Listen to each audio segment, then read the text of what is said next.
আমি আজ যে গল্পটা শোনাতে বসেছি, তা বহুদিন ধরে আমার মন থেকে মুছতে পারিনি। যতবার খালপাড়ের সেই রাস্তাটা দিয়ে হাঁটতে যাই, মনে হয় কানে যেন আবার সেই রাতের শব্দগুলো ফিরে ফিরে আসে, ঠান্ডা বাতাসের হাহাকার, দূরের বাঁশবনের ফিসফাস, আর পানির ওপর ভেসে থাকা সেই অদ্ভুত ছায়াটা। গল্পটা আমার নিজের নয়, ঘটনাটা ঘটেছিল আমাদের গ্রামের 4জন ছেলের সঙ্গে। কিন্তু এতটাই কাছের লাগতো, মনে হতো আমিও যেন সেই রাতেই উপস্থিত ছিলাম। আমাদের গ্রামটা বড় একটা গ্রাম না, তবে এখানকার শীতটা অদ্ভুত। অন্য জায়গায় শীত নেমে এলে মানুষ গরম কাপড় পরে গায়, আর আমাদের গ্রামের শীত যেন মানুষের গায়ের ওপর নয়, মনেও ঢুকে বসে। চারিদিক সাদা কুয়াশা, হালকা ধোয়া মতো বাতাস, আর নীরবতা, এমন নীরবতা যে নিজের নিঃশ্বাসটাই বড় শব্দ মনে হয়। খালটা গ্রামের একেবারে পূর্ব দিকে। দিনের বেলা এটা খুব শান্তিপ্রিয় জায়গা, মাছ ধরা, কাপড় ধোয়া, বাচ্চাদের সাঁতার কাটা, সবই হয়। কিন্তু রাত হলেই জায়গাটা অন্য রকম। হাওয়া বইলে বাঁশবনের কঞ্চিগুলো টকটক শব্দ করে ওঠে, মনে হয় কারো পায়ের শব্দ। চাঁদ লুকিয়ে গেলে পানির কালো পৃষ্ঠে ছায়ারা নড়াচড়া করে, আর বড়দের মুখে মুখে শোনা যায়, খালপাড়ে কেউ থাকে। নাম কেউ জানে না, মানুষও না, বুনো জন্তুও না, কিন্তু শীতের রাতে ওটার দেখা মেলে বেশি। সে রাতটা ছিল পৌষ মাসের মাঝামাঝি, ঠিক এমনই এক ঠান্ডা রাত। গ্রামের 4 বন্ধু, মনোয়ার, রহিম, ইমরান আর ছোট্ট জামিল, হঠাৎ করেই ঠিক করেছিল খালপাড়ে বসে গল্প করবে। মনোয়ার সবচেয়ে বড়, বলতেই পারেন দলের নেতা। রহিম সবসময় ভয় পায়, তার কথা বলার ধরনেই বোঝা যায়। ইমরান একটু ঝগড়াটে প্রকারের, কিন্তু ভিতরে ভিতরে সেও ভয় পায়। আর জামিল, তাদের মধ্যে সবচেয়ে ছোট, কিন্তু সাহসটা বাকি 3 জনের চেয়ে বেশি। ওরা 4 জন নিয়ে বেরিয়ে পড়ল। হাতে একটা লণ্ঠন।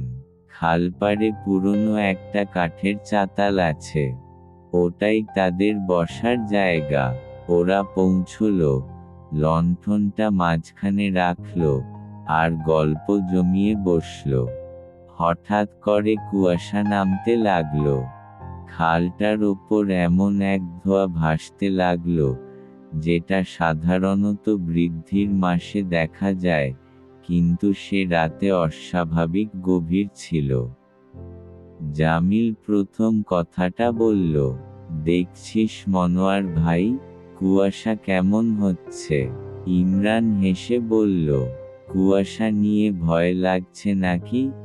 রহিম একটু গম্ভীর গলায় বলল, কুয়াশা না, খালপাড়ে এই সময়ে এসে বসাটাই ঠিক হয়ে নাই।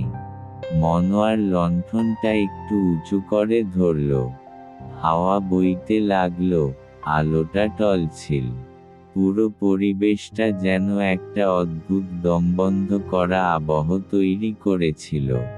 ওদের চারপাশে এত নীরবতা নেমে আসল, মনে হতো কোনো বড় শব্দ হলেই যেন সব ভেঙে পড়বে। প্রথমে জামিলি দেখেছিল, ওই দেখ, খালের মাঝখানে কিছু ভাসছে। 4 জনের চোখ একসঙ্গে খালের পানির দিকে গেল। দেখা গেল অন্ধকারের মধ্যে লম্বা, চিকন একটা ছায়া ডুবাসা ভাসা করছে। মানুষের মতো, আবার মানুষ নয় মনে হচ্ছে। রহিম কেঁপে উঠল, এইটা কি, কুকুর? শিয়াল? ইমরান বলল। শিয়ালের এমন লম্বা আকার হয়? মনোয়ার চোখ কুঁচকে তাকালো। চাঁদের আলো হঠাৎ করে মেঘের ফাঁক দিয়ে বেরিয়ে এল। এবার ওরা স্পষ্ট দেখতে পেল, পানিতে ভাসছে একটা মানুষের দেহ। পা দুটো বাঁকা, হাত দুটো ঢিলেঢালা ভাবে ছড়ানো, মুখটা পানির নিচে, আর পোশাকটা, গায়ে নেভি রঙের পাঞ্জাবি। রহিম কাঁপতে কাঁপতে বলল, এটা এটা মানুষ। জামিল বলল, না, না, এটা নড়ছে। মৃত মানুষের দেহ কি নড়ে? তিনজন গিলে ফেলল। দেহটা সত্যিই নড়ছিল, কিন্তু সেটা জলের টানে না, মনে হচ্ছিল কেউ টেনে নিয়ে যাচ্ছে নিচের দিকে। মনোয়ার ধীরে ধীরে বলল, দাদুর মুখে শুনেছিলাম, খালপাড়ে কোনো মানুষ মরলে তার আত্মা শান্তি পায় না। এদের বলে, খালের মানুষ, এরা নাকি রাতে মানুষের কাছে আসে, কখনো কখনো ডাকে। এ কথা বলতেই রহিম কাদার মতো হয়ে গেল। চল ফিরে যাই প্লিজ। ইমরান মুখটা শক্ত করে বলল। ফিরলে তো আরেকটা গল্প বানাবে সবাই, রাতে ভূত দেখে পালাইছি। কিন্তু ভিতরে ভিতরে তারও হাঁটু কাঁপছে। ওরা ঠিক করলো দাঁড়িয়ে দেখবে, মানুষটা সত্যি মৃত নাকি কেউ। মনোয়ার লণ্ঠনটা একটু সামনে ধরল। ঝিমঝিমে আলোটা পানির ওপর ফেলে দিতেই ওই দেহটা হঠাৎ থেমে গেল। নড়াচড়া নেই। ওরা নিঃশ্বাস আটকে তাকিয়ে আছে।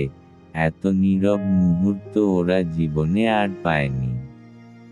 হঠাৎ খচ খচ কোনো শুকনো ডালের ভাঙার শব্দ। বাঁশবনের ভেতর থেকে রহিম চেঁচিয়ে উঠল, কে কে ওখানে? কেউ জবাব দিল না। শুধু আরও কিছুক্ষণের মধ্যে আবার খচ খচ খচ। এবার শব্দটা যেন খুব কাছে এসে পড়ল। ওরা চারজন ফিরে তাকালো, কিন্তু বাঁশবনের ভেতরে কাউকে দেখতে পেল না। লণ্ঠনের আলো কমে এসেছে, হাওয়া বাড়ছে। হঠাৎ মনোয়ার বলল, দেখ, খালের মাঝের ওই দেহটা। ওরা তাকাতেই শরীরটা ঠান্ডা হয়ে গেল। যে দেহটা একটু আগে ভাসছিল, এখন সেটা ধীরে ধীরে উঠে দাঁড়াচ্ছে, কারো সাহায্য ছাড়াই, জলের বুক চিরে। মুখটা এখনো দেখা যাচ্ছে না, চুলগুলো ভিজে আছে, চোখ ঢেকে দিয়েছে। রহিম হঠাৎ শ্বাস নিতে পারছিল না। জামিল মনোয়ারকে আঁকড়ে ধরল। দেহটা এবার পুরোপুরি দাঁড়িয়ে গেল, এবং ধীরে ধীরে মাথাটা তুলতে লাগল। চাঁদের আলোয় দেখা গেল, মুখটা নেই, না নাক, না চোখ, না মুখ, শুধু এক বিরাট ফাঁকা কালো গর্ত। চারজন একসঙ্গে চিৎকার করে উঠল, পাল পাল। ওরা লণ্ঠন ফেলে দৌড় দিল, কিন্তু খালপাড়ের কাদা জমাট হয়ে আছে। পা পিছলে তিনবার পড়ে যেতে যেতে দৌড়াচ্ছে। হঠাৎ ইমরান চিৎকার করে পড়ে গেল। পেছনে থেকে কেউ তার পা টেনে ধরেছে। মনোয়ার ঘুরে তাকাতেই দেখল, একটা অন্ধকার, লম্বাটে হাত জলের নিচ থেকে উঠে ইমরানের গোড়ালি চেপে ধরেছে। জামিল আর রহিম চেঁচিয়ে উঠল, ওকে ধর, টেনে তুল। তিনজন মিলে ইমরানকে টেনে তুলল, কিন্তু টানার সময় পরিষ্কার বোঝা গেল, নিচে কেউ আছে। কেউ ইমরানকে নামিয়ে ভেতরে নিতে চাইছে। মনোয়ার মরিয়া হয়ে একটা লাঠি দিয়ে পানির ওপর আঘাত করল। হাতটা মিলিয়ে গেল। তারা আবার দৌড়াতে লাগলো। তারা অবশেষে বাঁশবনের কাছে পৌঁছল। কিন্তু ভিতরে ঢুকতেই আবার ঠান্ডা হাওয়ার ঝাপটা লাগল। বাঁশের পাতাগুলো এমনভাবে দুলছে, মনে হয় কেউ হাত দিয়ে ঝাঁকাচ্ছে। হঠাৎ তারা বাঁশবনের গভীরে একটা আলো দেখতে পেল।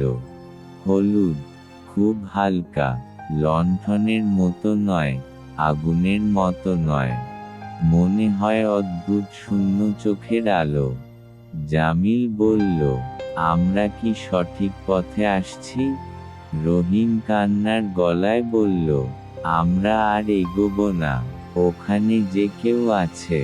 হঠাৎ সেই আলোর নিচে একটা ছায়া দেখা গেল, অদ্ভুত লম্বা, মানুষের চেয়েও বড়। মনোয়ার বলল, আমি চিনি এটা, দাদুর মুখে শুনেছি। এটা খালের মানুষ না, এটা বাঁশবনের প্রহরী। যেখানে কেউ মারা যায়, তার আত্মা নাকি বাঁশবনে এসে আটকে থাকে। ইমরান বলল, মানে, আমাদের পিছু যে লেগেছে, সেটা কি ওই মৃত মানুষের আত্মা? মনোয়ার মাথা নেড়ে বলল, হ্যাঁ, ওটা কারো সাহায্য চাইছে, অথবা কারো বদলা। চারজন চুপচাপ দাঁড়িয়ে আছে। হাওয়া বাড়ছে, বাঁশগুলো শব্দ করছে। আলোটা আরো কাছে আসছে। হঠাৎ আলোর মধ্য থেকে একটা কণ্ঠ শোনা গেল। মানুষের কণ্ঠ না, কোনো ভাঙা বাঁশির মতো শব্দ। আমাকে খুঁজে দাও। সবাই কেঁপে উঠল। মনোয়ার ব্রেভ হয়ে বলল, কাকে? তুমি কে? কণ্ঠটা বলল, আমাকে। কে ফেলে গেল? কেউ জানে না। চারজনের মাথা ঘুরে গেল। এটা নিশ্চয়ই সেই মৃত মানুষ। মনোয়ার জিজ্ঞেস করল, তোমাকে কে মেরেছে? নিঃশব্দ। তারপর শব্দ এলো, বন্দুক, বিশ্বাসঘাতক। ওরা তাকাতেই দেখল, ছায়াটা এখন আরো কাছে, আর ওদের চারজনের ওপর তার দৃষ্টি। জামিল বলল, মানে কেউ এ মানুষটাকে মেরে খালে ফেলে দিয়ে গেছে? মনোয়ার মাথা নেড়ে বলল, হয়তো। হঠাৎ সেই ছায়াটা আঙুল তুলে ধরল, এবং ইমরানের দিকে নির্দেশ করল। ইমরান চমকে উঠল, আমার দিকে কেন দেখাচ্ছে? আমি কি করেছি? আবার কণ্ঠ শোনা গেল, তুমি জানো। ইমরান হঠাৎ কেঁদে ফেলল, আমি কিছু জানি না, আমি তো কিছু করিনি। কিন্তু মনোয়ার আর রহিম বুঝতে পারছিল, ইমরান কিছু গোপন করছে। অবশেষে ইমরান কান্নায় ভেঙে পড়ল। আমি জানতাম ওটাকে। দুদিন আগে এক লোক নিখোঁজ হয়েছিল জানো তো? তার সঙ্গে আমার একটু ঝামেলা হয়েছিল। কিন্তু আমি তাকে মারিনি। আমি তাকে খালের ধারে একা দাঁড়িয়ে দেখেছিলাম, তারপর আমি চলে এসেছি। ছায়াটা ততক্ষণে সামনে চলে এসেছে। তার শব্দ আবার শোনা গেল, তুমি দেখে গেলে, কেন সাহায্য করলে না? ইমরান হাঁটু গেড়ে বসে পড়ল, আমি ভুল করেছি, ক্ষমা করো। হঠাৎ বাতাস থেমে গেল, ছায়াটা ধীরে ধীরে পিছিয়ে গেল, এবং বাঁশবনের ভেতর মিলিয়ে গেল। আর সেই অদ্ভুত আলোটাও নিভে গেল। চারপাশ আবার পুরো অন্ধকার। চারজন স্তব্ধ হয়ে দাঁড়িয়ে হলো। ওরা দৌড়ে গ্রামে ফিরে গেল। চিৎকার করে সবাইকে খবর দিল যে খালে একটা দেহ ভাসছে। ভোরের আলো হতে না হতেই গ্রামের লোকজন খাল থেকে একটা দেহ উদ্ধার করেছিল। ঠিক সেই মানুষটাই, যাকে ইমরান শেষবার দেখেছিল। নিখোঁজ লোকটার দেহ। পুলিশি ঝামেলা হলো, গ্রামীণ সালিশ হলো, ইমরান তার সব ভুল স্বীকার করল। সে বলল, সে একজন মানুষকে বাঁচাতে পারত, কিন্তু ভয় পালিয়ে গিয়েছিল। সেদিন রাতে সেই আত্মা ওদের কাছে এসেছিল, তার সত্যিটা জানাতে। ওরা চারজন আর কখনো খালপাড়ে রাতের বেলা যায়নি। জামিল গ্রাম ছেড়ে স্কুল হোস্টেলে চলে যায়।